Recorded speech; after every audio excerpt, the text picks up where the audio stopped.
We are here in the case of State of Ohio versus Bruce Enwall, case number 25 CR 64. Defendant is present and represented by defense counsel Brett Jordan. We're here today for a change of plea. In this matter, the state's offer is plea to count 2, aggravated assault, a felony of the 4th degree. The state has also committed to most likely recommending community control sanctions, as long as there are no surprises in the pre-sentence report. As long as it complies, doesn't do anything. Yes, and he complies with all conditions of bond and with the reports and appears for all court hearings. Thank you. Mr. Jordan, does that sound accurate? It is accurate, Your Honor. Thank you. Mr. Enwall, were you able to hear what the prosecutor and your lawyer just had to say regarding what they believe your plans Yes, sir. are? Let me finish my question first. In regards to what they believe your plans are here this afternoon, Yes, sir. they indicated to the court they believe it's your desire to withdraw your previous entered plea of not guilty and enter a plea of guilty to count 2 of the indictment, aggravated assault, a felony of the 4th degree. Counts 1 and 3 would get dismissed. You would defer sentencing to a later day to get some evaluations and statements made or completed. Come back on a future day where the state has indicated that they'll be entering into a joint recommendation for community control sanctions, assuming you comply with all conditions of bond up until that time. Yes, sir. Is that your understanding? Again, is that what you want to do here today? Yes, sir. Well, before I can accept your plea, I need to make sure you understand everything we're doing here. I need to make sure you understand what rights you have that you give up by pleading guilty, the penalties, the possible penalties you face, as well as all. I need to make sure you understand what you're pleading guilty to. So for me to determine those issues, I will ask you a series of questions. If at any point when I'm asking you the questions, if you're unsure, unclear of anything I'm asking you, if you need anything repeated or clarified, if you want a moment to talk with your lawyer so you could ask him questions, or even if you want to ask me questions, make sure you let me know that, because I need to make sure you understand everything going on, all right? Okay, sir. All right.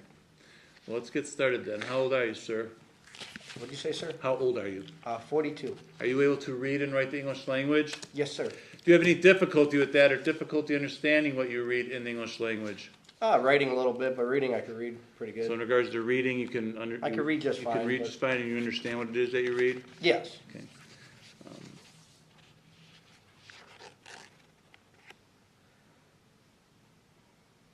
Are you a U.S. citizen? Yes, sir. Now, before you came into court here this afternoon, have you any drugs or alcohol of any kind? No, sir. What about within the last 48 hours? No, sir. Not even prescribed medication, nothing? No, I don't know. Okay. Maybe a Tylenol. No, that's all right. Aside from that? Nothing else? No No, prescribed medication? no, sir. Okay. Now, you would have been served with, and you should have received a copy of the indictment in this case. It looks like you probably got it sometime around the very beginning of March. That's the document that sets forth the charges you're accused of committing. Do you remember getting that? Yes, sir. And at some point, did you have a chance to look that over? Yes, sir. Now, in that indictment, there are 3 counts. You're pleading guilty to the 2nd count. I'm going to go over that with you, make sure you understand it. If you have any questions, make sure you ask. But what's alleged in count 2 and what you'll be admitting to is on or about December 29th, 2024, in Willoughby Lake County, Ohio, that you, while under the influence of sudden passion or in a sudden fit of rage, either of which was brought on by serious provocation from Mariah McDaniel, which would have been reasonably sufficient to incite you into using deadly force, that you did knowingly cause serious physical harm to Mariah McDaniel. That conduct constitutes the offense of aggravated assault. It's a felony of the 4th degree. Do you understand what you're charged with and pleading guilty to in regards to count 2? Yes, sir. Any questions for me about it? No, sir. Now, there are 2 other counts of this indictment. Those are both being dismissed pursuant to the agreement. Is that your understanding? Yes, sir. Any questions about either of those charges? No, sir. Well, now, before I can accept your guilty plea, I need to make sure you understand all the rights you're giving up by pleading guilty. And you first of all have a right to a trial. Now, a trial could be to me as a judge, or I listen to the evidence and I make that decision whether you're guilty or not guilty. But you also have a constitutional right to have a jury trial. A jury trial would be in front of 12 citizens here from Lake County who would get together and meet secretly in private for the purpose of well, hang on, I'm talking about an information. Let's start over there. Let me back up. I'm sorry, my bad. You have the right to have a jury trial. That could be to me as a judge, or you have a right to have a jury trial, and that would be in front of 12 citizens who would sit and listen to all the evidence each side wanted to present. Those jurors would consider and weigh all that evidence, and then those 12 jurors would make that ultimate decision. And that ultimate decision reached by those 12 jurors would have to be a unanimous decision. What unanimous means is all 12 would have to agree, one way or the other, guilty or not guilty, as to each individual charge before you could ever be found guilty of any of those charges. Do you understand that? Yes, sir. Do you understand by pleading guilty you're giving up your right to have a trial? Yes, sir. Now, if we had a trial, first of all, you'd have a right to have an attorney represent you at the trial. If you could not afford an attorney for that purpose, the court would appoint one for you free of charge. Do you understand that? Yes, sir. Now, at a trial, the prosecutor here would be representing the state of Ohio, and she would have what we refer to as the burden of proof. With her having the burden of proof, what it actually means is that it's her job, or she bears the responsibility or the obligation of proving you guilty before you could ever be found guilty. You're presumed innocent of these charges, and that presumption of innocence sticks with you and stays with you until the state, if at all, was ever able at a trial to overcome that presumption and prove you guilty. Do you understand that? Yes, sir. Now, when I speak of this burden of proof, since this is a criminal case, that burden is what we refer to as proof beyond a reasonable doubt. And that's the highest burden of proof there is in our justice system. What it actually means, it's the amount of the evidence and the quality of that evidence the state would have to present at a trial to prove you guilty. So in this case, the state would have to present evidence to prove each element or each part of the charge that I read to you beyond any reasonable doubt before you could ever be found guilty of that charge at a trial. Do you understand that? Yes, sir. You understand by pleading guilty, you're giving up your right to make the prosecutor prove you guilty by beyond a reasonable doubt at a trial? Yes, sir. Now, in order to try to do that, if we did have a trial, the prosecutor would bring witnesses into the courtroom to testify for the state by answering questions from the prosecutor. Once those witnesses answered the prosecutor's questions, then your lawyer would have the right on your behalf to ask those same person's questions, and that's called cross-examination. He could ask him anything he wanted to, within certain rules. Do you understand that? Yes, sir. Do you understand by pleading guilty, you're giving up your right to cross-examine or confront those witnesses that would come in here and testify against you at a trial? Yes, sir. Now, you'd also have the right at a trial. You can call your own witnesses to come to court to testify for you if you wanted to and answer your lawyer's questions. Now, you don't have to do that. You're not required to do that. But you have a right to do that if you wanted. Do you understand that? Yes, sir. And you further can request the court issue an order, and that order is what we call a subpoena. What a subpoena would actually do is it would force or make someone come to court to testify for you and answer your lawyer's questions if those persons weren't willing to come in voluntarily on their own. Do you understand that? Yes, sir. Do you realize you're giving up that right? Yes, sir. Now, you'd also have the right at a trial. You could choose to testify on your own behalf if you wanted to, but you do have a constitutional right not to testify if you don't want to. That is a decision or a choice that you would have to make. Do you understand that? Yes, sir. And since that's your choice, what that really means then is that nobody else could force you or make you, nobody could compel you to testify against yourself at a trial if you didn't want to. I can't make you testify. But more importantly, the prosecutor is not allowed to call you as a witness and put you up in the stand and ask you questions and make you testify. Your own lawyer can't make you testify if you didn't want to. Do you understand that? Yes, sir. Further understand that if we did go to trial and you were found guilty, you would have the right to appeal or challenge that guilty finding to a higher court, a court that sits above me and reviews my decisions. By pleading guilty here today, you're giving up or waiving any right you have to appeal a guilty finding this court will enter if your plea is accepted, as well as any other issues you could have raised or brought to my attention up to this time. Do you understand that? Yes, sir. All right, were there any questions at all for me then regarding these rights we've just discussed? These are all the rights you have and all the rights you're giving up by pleading guilty. Any questions? No, sir. My lawyer explained everything already. So you understand them all? Yes, sir. And do you still want to plead guilty? Yes, sir. Do you understand a guilty plea is a complete admission of guilt? So it means you're going to be admitting to the facts being alleged by the prosecutor regarding this charge. We're not going to argue that you didn't do this or it's someone else's fault or anything like that. Do you understand that? Yes, sir. Further, as a result of pleading guilty, the effect of that plea is that you will first of all be found guilty by this court if I accept your plea, and then subsequently on another day you'll be sentenced by the court. Do you understand that? Now, as far as sentencing goes, you're pleading guilty to a felony of the 4th degree. This offense is punishable by a possible term in prison of a minimum of 6 months, a maximum of 18 months, or any whole number in that range of 6 to 18. Do you understand that? Yes, sir. Now, are you currently on probation or parole or any type of supervision in any other courts or agencies? No, sir.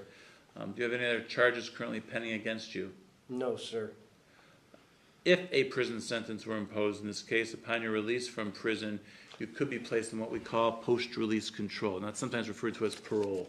What that is, it's a period of supervision you would be on after you served and completed whatever the prison sentence was. And in this particular case, it could be up to 2 years. Do you understand that? Okay, sir. And if you're on post-release control at any point and you ever violate any of the conditions, the parole authority could send you back to prison as punishment for violating the rules for another 9 months for each separate violation you committed, up to an overall maximum of 50% or half of whatever the prison term was imposed by the court. Do you understand that? Yeah, I understand, sir. Excuse me.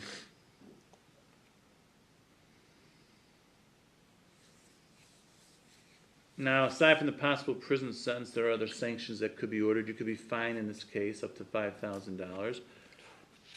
You could be ordered to pay court costs. You could also be ordered to reimburse the county for any cost of confinement, community supervision, or treatment, if any of that were applicable in this case. Do you understand that? Yes, sir.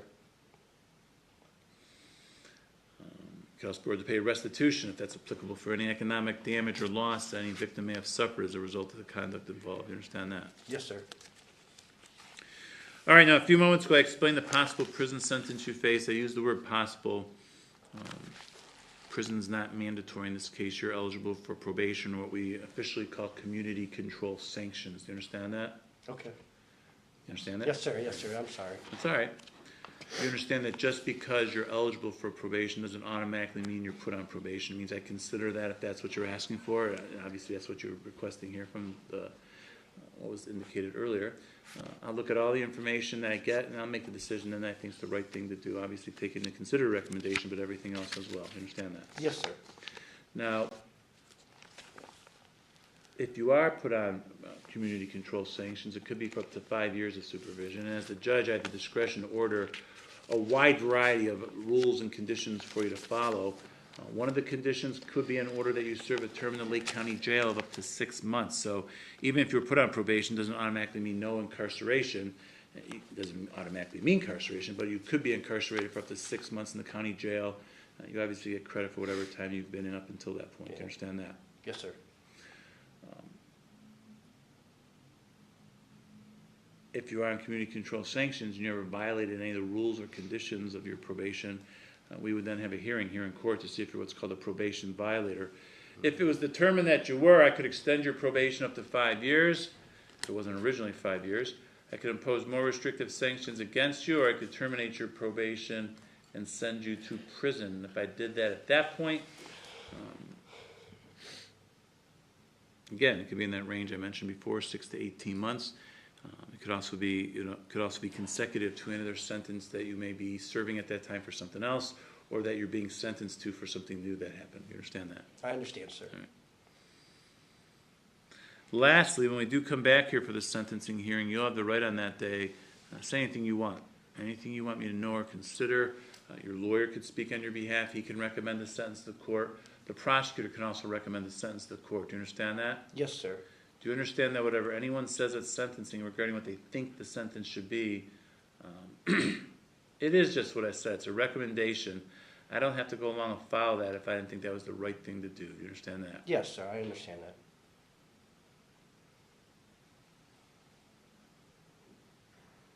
All right. Well, do you have any questions at all about the potential penalties or consequences you face by pleading guilty? No, sir.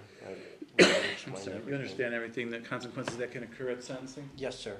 And do you still want to plead guilty? Yes, sir. Have you had enough time with this case to talk about it with your lawyer, have him review everything with you, answer your questions? Yes, sir. Are you satisfied with the advice and counsel of your lawyer? Yeah. Yes, sir. Has he or has anyone else made any promises to you about what's going to happen at sentencing which is inducing you to plead guilty? No, sir. Have you been threatened or coerced in any way to plead guilty? No, sir.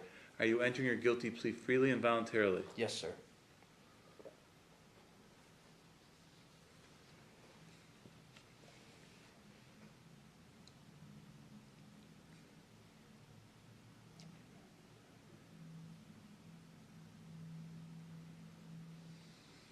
All right, well, do you have any questions for me then regarding anything we've just talked about? The rights No. you're giving up, penalties you face, what you're pleading guilty to? Any questions at all? No, sir.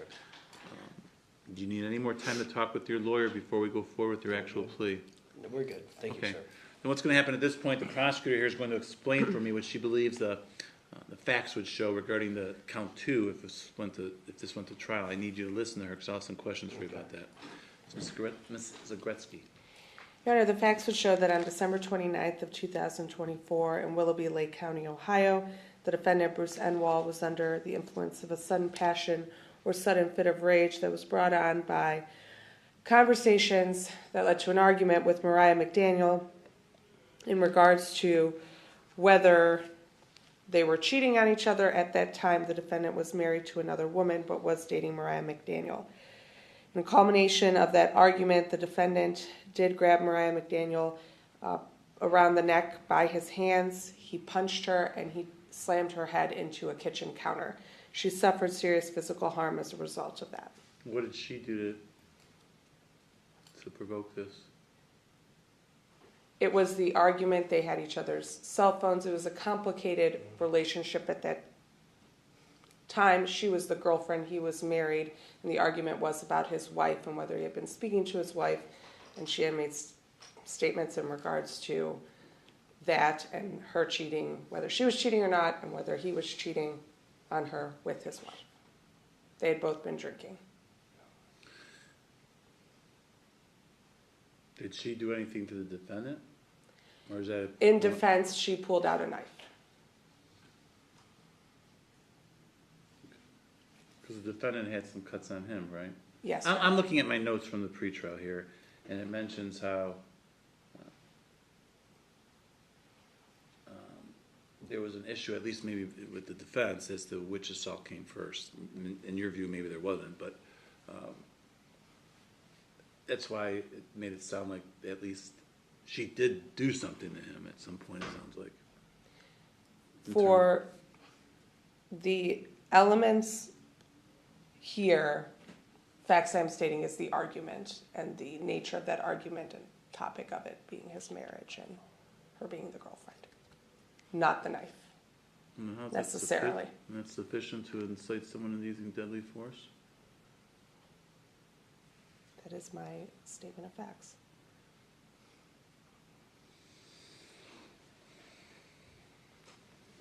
Mr. Renwell, were you able to hear what the prosecutor had to say regarding what she believes the facts would show if we had a trial? Yes, sir. What, if anything, do you have to say about those facts as she presented them? Are they true? Did you do what she said? True. Very well, then regarding count 2, charged with aggravated assault, a felony to 4th degree, what is your plea at this time? Guilty. All right, I have in my possession here a document. I was making sure you're able to understand what you read. It's a 4-page document which sets forth everything we've just talked about. Yes, sir. The rights you're giving up, penalties you face, what you're pleading guilty to. Before I can accept your plea, I need to make sure you understand this document and what it says, and that you've signed it here in open court. Now, my understanding is before I came out here, you had a chance to review this with your lawyer, Mr. Jordan. Is that correct? Yes, sir. Mr. Jordan, is that accurate? Did you read this to your client, review it with him, answer his questions? That is correct, Your Honor. And in doing so, did he indicate an understanding of it to you? He did.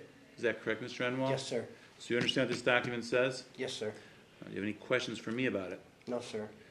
And it also appears that page 3 is signed the document. Did you in fact sign it? Yes, sir. And Mr. Jordan, you witnessed that? I did, Your Honor. Did you as well, Mr. Gretzky? Yes, Your Honor. Sorry? I was just, because I looked at it and it wasn't signed, but I forgot No, to I sign the have other the one you signed had. one right here. I was just looking, I just, Okay, that's fine. Very well, then the court at this time will accept the defendant's oral and written plea of guilty. Let the record reflect the defendant was here in open court with his lawyer, advised of all his constitutional rights, and made a knowing, intelligent, and voluntary waiver of those rights. The court also finds the defendant understands the nature of the charge, the effect of the guilty plea, as well as the maximum penalty that can be imposed. Finding this to be knowing, intelligent, and voluntary, the court will accept the defendant's plea, find the defendant guilty of count 2, aggravated assault, a felony of the 4th degree in violation of 2903.12A1. Counts 1 and 3 will get dismissed at sentencing. Sentencing will be deferred. I'm going to order a pre-sentence report investigation, victim impact statement, any other evaluations you would like, drug or alcohol, psychological, anything? Thank you very much, Your Honor. Your Honor, if I can make it twofold, yes, we would ask for an alcohol and drug assessment. Judge, my client is already connected to Signature Health. He's actually been meeting with someone from Signature Health while he's in the county jail. It is my understanding that should this honorable court reinstate his bond, he already has the ability to get appointments at Signature Health. Is that something, a motion you're making? It would be, that's why I said it'd be a two-part thing. I would ask this honorable court to consider reinstating. All right, well, I'm gonna order drug and alcohol evaluation. Thank You you. want like a psychological evaluation as part of that? No, Your Honor. Well, she's probably gonna do it. I mean, Probably. same gal that does it, she'll at least touch upon it. So, It's not an issue. I'll It just leave that as isn't drug- counseling. I'll leave that drug and alcohol and then they can talk when they meet Okay. about that. All right, so let me hear you're making a motion then on regards to bond. That's correct, Your Honor. Your Honor, I am asking this court to reinstate his bond and order him released pending sentencing under the original conditions of his bond. My client has been in your county jail for approximately 4 months already. As you heard, there is going to be a joint recommendation for community control sanctions, understanding it is the court's purview to decide what the sentence is. My client is a mechanic. He's owned his own business for quite some time. There are at least 6 or 7 vehicles that are still on that property that need to be fixed for people who brought their cars in. We'd ask for the ability for him to be able to go back to work and complete those vehicles as well as make other money, because he does have a wife and 3 children that he is supporting. They are here. She is here today in support of him. He understands that he is to have 0 contact with the named victim in this particular matter. Judge, in light of all of that, in light of the fact that he's already started his counseling with Signature Health and he has the ability to get all of those services from Signature Health, and the fact that he's been in for 4 months already, we respectfully request that you reinstate his bond. Thank you. Where is this mechanic shop, McBride? Eastlake, Where do you live? Willoughby, Where's the victim live? Euclid. Your Honor, she's not in Euclid anymore. She's in Chesterland. Okay.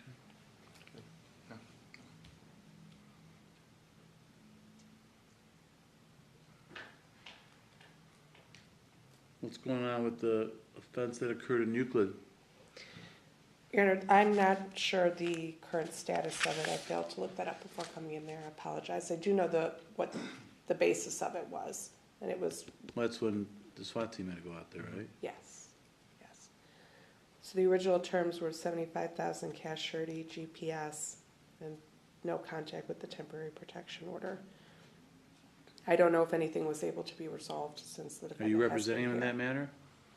I have not entered an appearance in that case, but I've had a short discussion with him today. I believe that I will be representing him there in that case. It's my understanding that if I'm correct, that incident was in essence the reason for the bond revocation.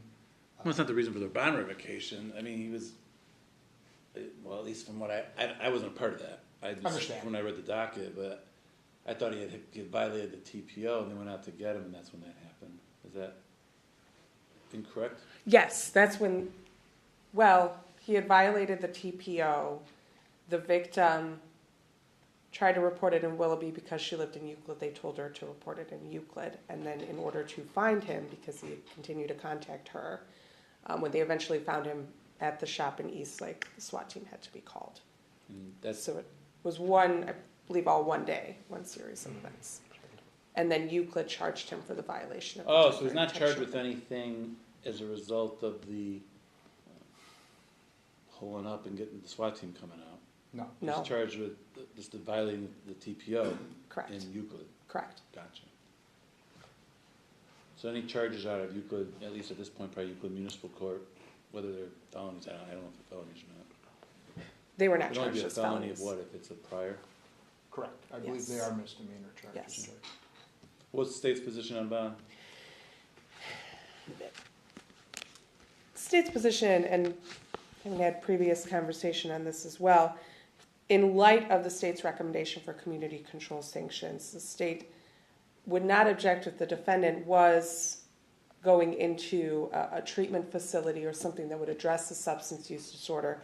Since his previous conditions of bond that he couldn't comply with, no contact GPS, it was alcohol. The defendant was alcohol was the issue of both the date of the incident and with the bond revocation.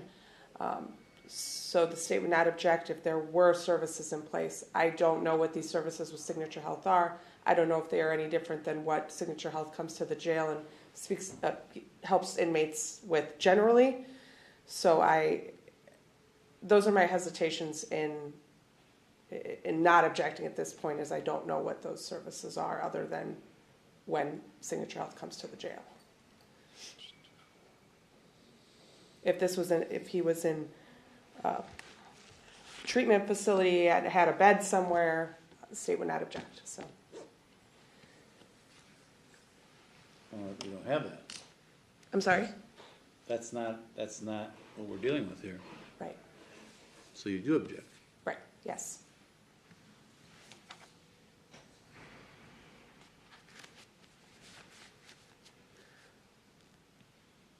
I guess you said my client understands he's not to have any contact with the victim. He's following. Well, why didn't? That was the order for the very beginning, and it didn't mean anything. I understand, but we are now 4 months from that. He has been in your county jail, incarcerated for the last 4 months. He has now a better understanding of what happens if he violates the protection order. At this point in time, he doesn't even know where she lives. As you heard today, we thought she was in Euclid. He doesn't have any reason for contact with her. There aren't any children. There's no other connection at this point in time, Judge, to have any kind of contact whatsoever.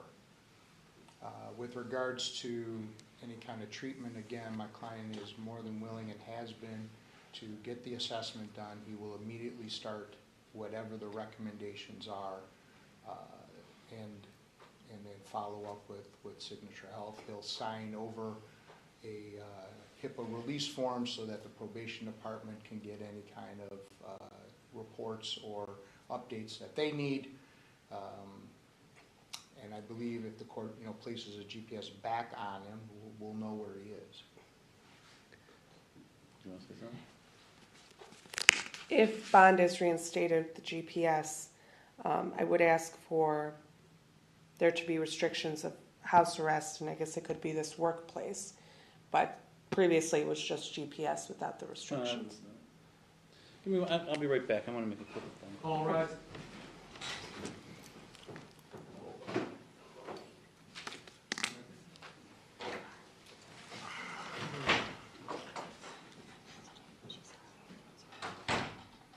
Like your puzzle pieces. Thanks. I have them tattooed on them. Do you really? Yeah, for people with Down syndrome. Uh-huh. That's why I have two. That's what they're for. Mm-hmm. Mhm.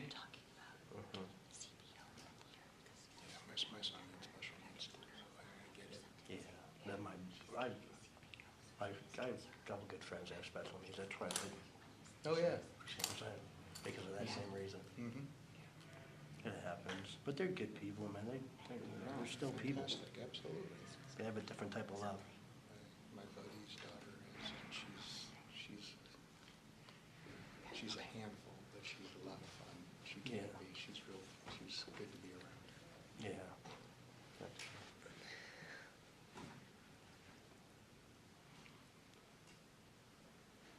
I had one of my exes, her sister is, and other people, like I've been around her, you know.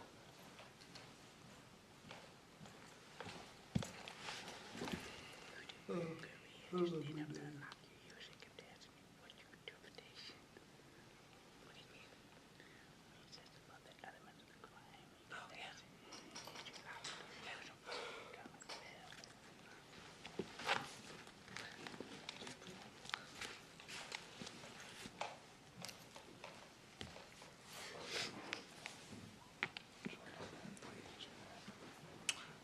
me see, I don't know, because I'm right. Yeah.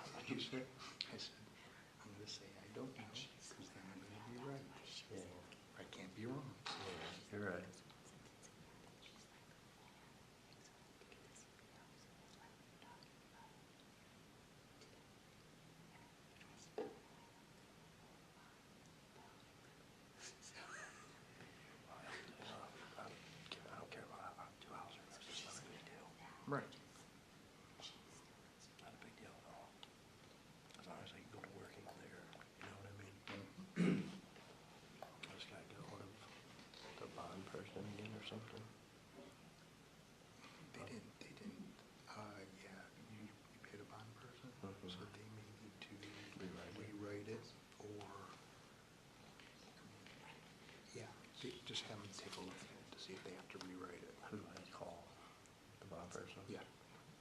Okay. Yeah, he's a company. I actually just put an order in this car. So it didn't cost me a lot to get out. Actually, he paid me. Right. I know it's not messed up, right? Good. Yeah, I mean, I've been working on cars forever. I'm a good mechanic. I just gotta get back to work. I just got so many bills, like, we got 2 mortgage payments and this and that. And rent at the shop and bills at 3 different places right now. And there's too much. You know, you had a little nest egg in the bank is gone. That'll be back though. Alright. What?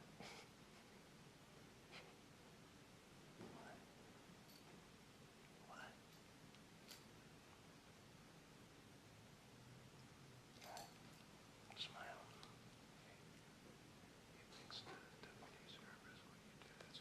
Oh, okay. I won't do.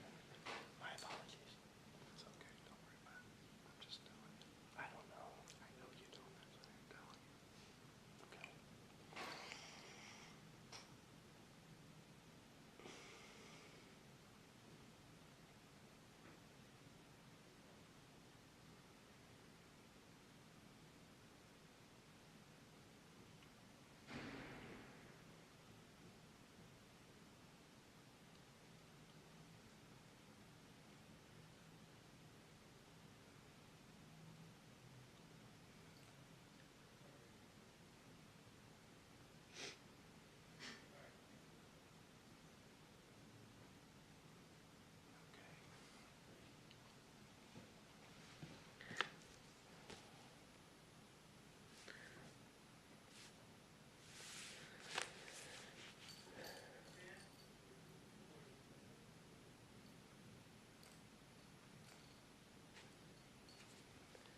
I guess how much do they cost? $15 a day. And I gotta pay for it up front? All rise. That sounds free, I don't know, whatever. Yeah. All right, we're back on the record at this point. I am going to reinstate defendant's bond with the following conditions.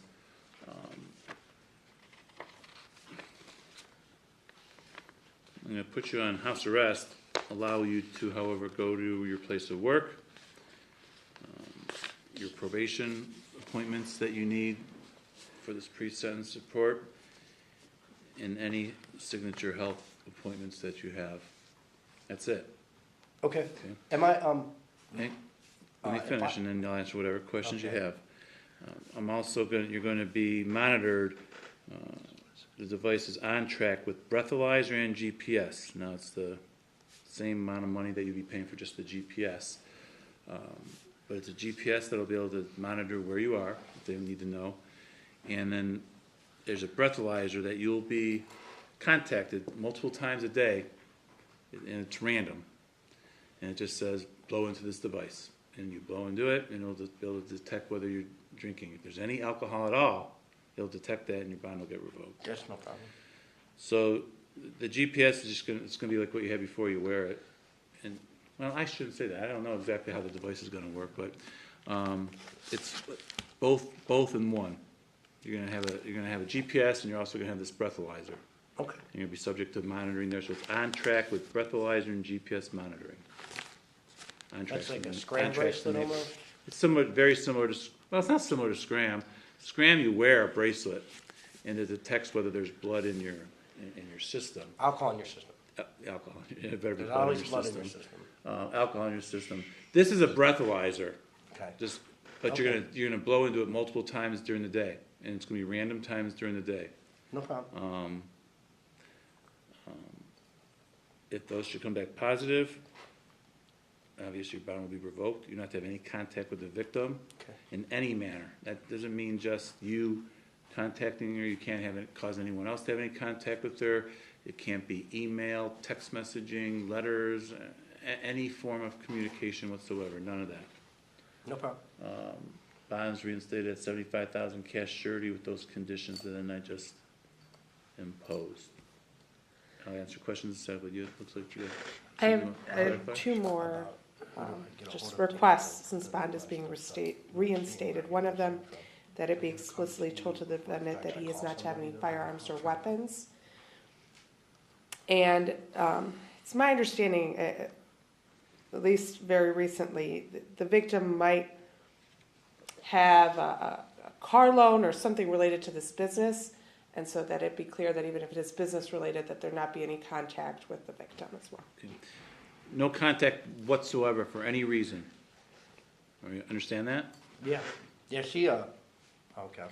I mean, Just yes. Yes, yes, not sir. at all. Yes, sir. You're not to cause anyone else to have any contact with her. It doesn't matter if it's business related. Yes, sir. All right. You're also not to possess or own or have any firearms. Yes, sir. Do you have any questions for me? Your Honor, his question was with regards to the device. Are they going to come to the county jail Yeah, they'll come to the jail and take care of that. before he gets released?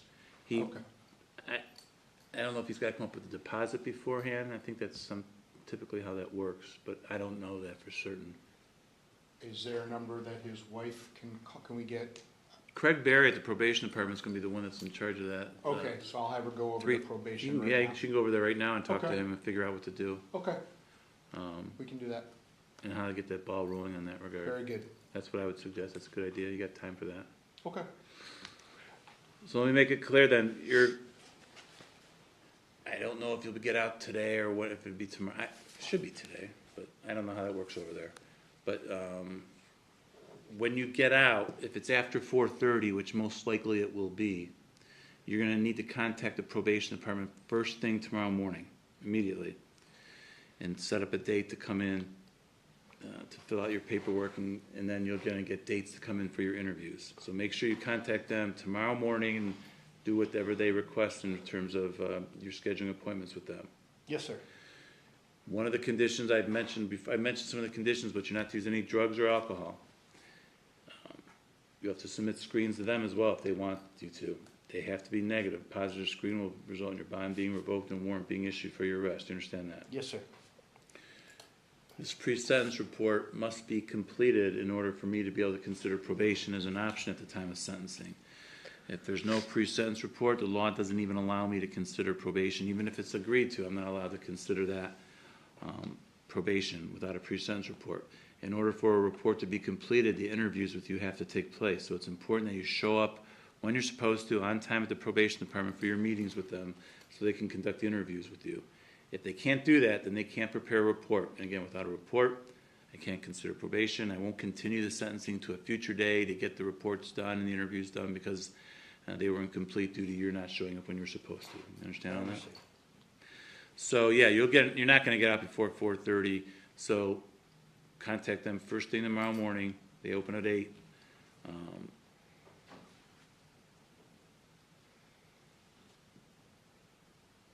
I need to put some time on this house arrest. I'm not going to just say let you be at the store anytime you want to be at the store. What are your normal work hours? Normally I'll probably be going there because he has to be at work by 8.